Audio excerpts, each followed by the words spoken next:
So you guys know there's been this new moral panic around CRT, critical race theory. And the right is really using that to get more involved with school curriculums and curriculums, however you say it. And they're trying to sort of shape it in the direction they want. And of course, the direction they want is more of the, hey, don't teach anything I don't personally like. I mean, we went through this in the past, right, with creationism and intelligent design versus evolution. Every now and then, there's sort of this cultural backlash to school curriculums, and they try to bend it to the will of a certain political ideology. Now, they claim, hey, man, CRT goes too far in the other direction, and they argue, hey, it teaches that reverse racism is correct. It teaches, like, white people should feel bad for their history of whiteness leading to all these problems or whatever. But when you get into the specifics of what these people want, oftentimes the mask slips. I mean, this is happening with Ron DeSantis in Florida, right? When Ron DeSantis says we're only banning books that are like trying to show porn to 10-year-olds or whatever. These are things he said, and then you go through the list of the stuff that's actually being banned, and it's like these are run-of-the-mill stories that have nothing to do with porn in any way, shape, or form. It has to do with, one of them was about a female black basketball player who had to make it and had to fight her way to the top or whatever. There's famous biographies of some civil rights heroes that they're banning and not allowing the kids to read and stuff. So the devil's always in the details. Well, now we have quite possibly the most absurd example of the overreach of the anti-CRT crowd. Here you have a teacher by the name of Greg Wickenkamp.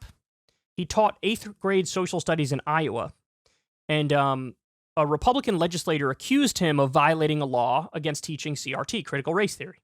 But again, what exactly do they mean by critical race theory, right? There is an academic critical race theory, and we went through the Wikipedia page, for example, of that theory, and there's some stuff in it I agree with, some stuff I probably disagree with, but here's what they mean by critical race theory. So Mr. Wickenkamp asked his superintendent, I guess he was getting sort of grilled over this because they heard the complaint from the legislator, so he has a meeting with them, and they asked the superintendent whether he asked if he's allowed to teach that slavery is wrong, and take note of what the superintendent's answer is.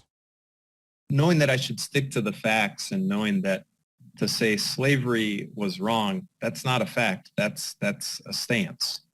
Is it Right. acceptable for me to teach students that slavery was wrong?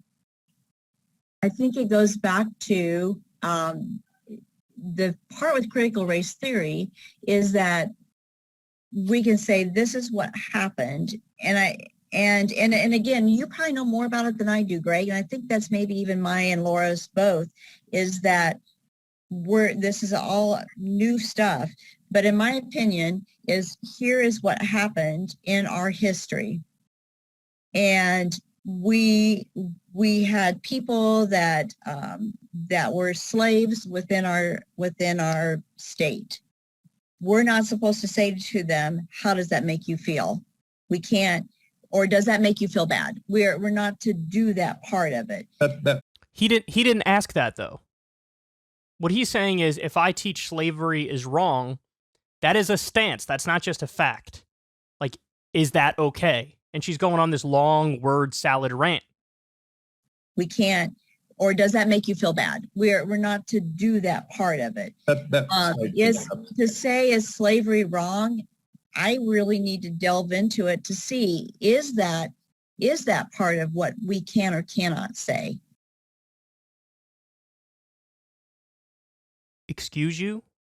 So Republican legislators, under the guise of cracking down on CRT, have now sufficiently scared the superintendents to the point where even a simple value judgment like slavery is wrong is now controversial? She's saying, I don't know if that goes too far. You don't know if that goes too far. Slavery is wrong. You don't know if that goes too far? Wow. And I don't know that, Greg, because I just don't have that. So I need to know more on that side. Wow. I'm sorry on that part. Yeah. I think with the 5 minutes running down, I understand the level of support I'll be provided from here on out. I appreciate your time. Thank you for meeting today. So in other words, the superintendent is terrified by the Republican legislator who's complaining that this guy's teaching CRT. And he says, look, yes, give the facts, give the information, but it is a value judgment, and it is a stance, and it is an opinion to say slavery is wrong. Is that okay? And her reaction is, no. I don't know. Maybe that goes too far. Maybe it doesn't. No. It's, I guess we'll find out. And he feels, of course, like the superintendent is not taking his back against, or on his side against the Republican legislator. Man, that is astonishing, dude. Look, I'm not going to say that teaching is like easy, it's simple, and here's the path you should take. But I will say this. Of course, the teacher should strive for facts, information, data, like that all comes first, right? Like the narrativizing should be secondary if in the picture at all, right? You put the information first. But there are certain value judgments that as a human being that has even a bare minimum amount of logic or empathy or morality that you're going to make, right? Like, this isn't a controversial thing like, hey, I'll tell you what my take on what the tax rate should be is. It's not an area where there's reasonable disagreement to be had among different people. This is an area that's pretty cut and dry in the same way that, like, if you teach Nazism, like teach about what happened in Nazi Germany in World War II, you're going to give the facts about Nazism and exactly what happened and who the players were and what their ideology was and the years they were in power, etc. But you're also going to have a value judgment attached to that and be like, yeah, it was bad and wrong and genocidal, quite literally, right? So if that's a value judgment people can accept, I hope, right? Well, then this is going to be one as well on slavery. It's going to be the same thing. But see, then what happens is they get like, they're pushing the limit. You know what I mean? Because then, you could also argue, and you should, that like segregation was wrong. And the Civil War was about slavery. And all of a sudden, you're in an area that they would say is controversial. Actually, no. It was about, it's the war of northern aggression, and the South was fighting for states' rights. And so all of a sudden, things that you thought were simple questions, people are objecting on the grounds that you actually don't know what you're talking about, or you're missing all this nuance or whatever. And it's like, as a teacher, all you can ask is give the facts, give the information, give the data, and then give reasonable value judgments to the best of your ability. Right? And then let the chips fall where they may. And you're going to have a situation where usually, attracted to teaching are usually people who lean left. It's true. But like, you might have some people who lean right. You got to just sort of let them do their job and then let the chips fall where they may. And if you have egregious oversteps, yes, you could take action. But what is an egregious overstep, right? And obviously teaching slavery is wrong is not an egregious overstep by any stretch of the imagination. In fact, it is the most reasonable thing. It is a stance. It is an opinion. It is a value judgment. But that's part of being human, right? Like, look, compare teaching to like what I do, news and politics, and commentary. Again, what I try to do is, here's the facts, here's the information, and now I will give you my take. And, that's the job. That's the job description. That's what I'm supposed to do. And for a teacher, it's kind of a similar thing. Facts, information, data, and then here's a value judgment. Now, in areas where it's nuanced and there's massive areas of gray, you should teach the nuance and the gray area. You should. But like on an issue like slavery, there's not much gray area. On an issue like were the Nazis bad, there's not much gray area. And then like I know for sure, like if I was a teacher they would think I was the most controversial teacher of all time, even though I would try my best to be as objective as possible. So a good example is like, if you're teaching about American history, it is literally an amalgamation of the dumbest, shittiest things and the greatest things. Like, if you teach about American history, you have to bring up slavery, you have to bring up Jim Crow, you have to bring up nuking innocent civilians in Japan, you have to bring up the illegal and offensive war in Iraq, you have to bring up the Native American genocide, like all that you have to bring up and discuss honestly and openly and fairly and do it justice with actual information. But then you also have to bring up, for example, the New Deal. That's wonderful. The Civil Rights era. That's wonderful.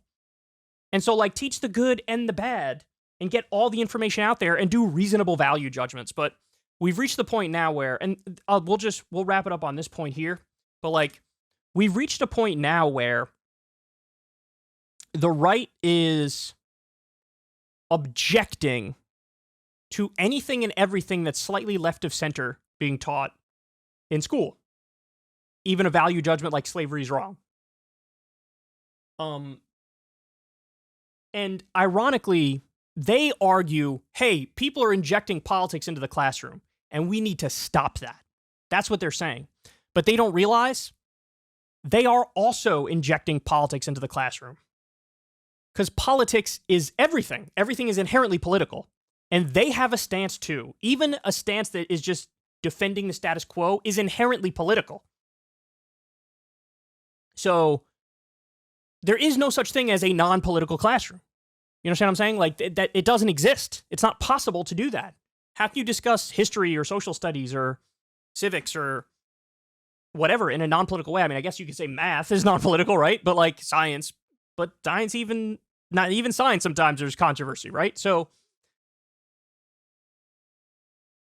they are just as political, if not more political. And it just so happens that, in my opinion, their actual stances are way more egregious and way further over the line and way more illogical than this teacher who takes the obvious position of like slavery is wrong. That is an opinion, that is a value judgment, but it's a fair one, and I'm going to make it. And now they're getting pushback over that. It's like when that woman showed up to a school board meeting and got really, really angry that they were teaching about Gandhi in like her middle schoolers class. And it's like, wow, I think you guys are sort of telling on yourselves. It's not about you want to keep the curriculum pure or good. It's that you want them to be taught by your standards, and your standards happen to suck. Your standards happen to be really, really dumb. So anyway, I mean, this is quite an issue, man. This is quite an issue.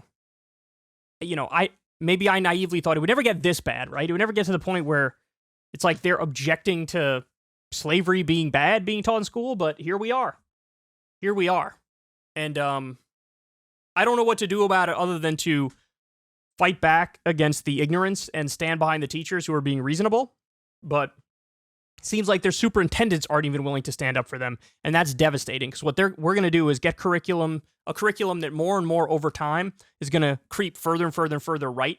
And as it goes further right, they will pretend like, no, we're just making it better. We're making it a more honest curriculum. When it's just as political, if not more political, it's just in a right-wing direction, which comes with some yikesy beliefs, like objecting to slavery being wrong. All right, guys, that's the show. I love y'all very much. Thank you, as always, for listening. Do me a favor, man. Click the like and the subscribe button. We're trying to get to 1 million subs. We're super close. We're going to do a live stream to celebrate the 1 million subs on Thursday around 2 o'clock. I'm excited for that. Read some super chats, cover some stories, have some fun. Anyway, that's it, man. Listen to the audio podcast on Spotify if you'd like. We drop the full podcast over there every single day. We do a show. And support the show on Patreon. Support the show on Substack. Crystal Kyle and Friends over on Substack. Much love to all you guys. I'll talk to you soon. If you want to see me and Crystal Ball interview legends like Noam Chomsky, Cornel West, and more, subscribe to Crystal Kyle and Friends on Substack.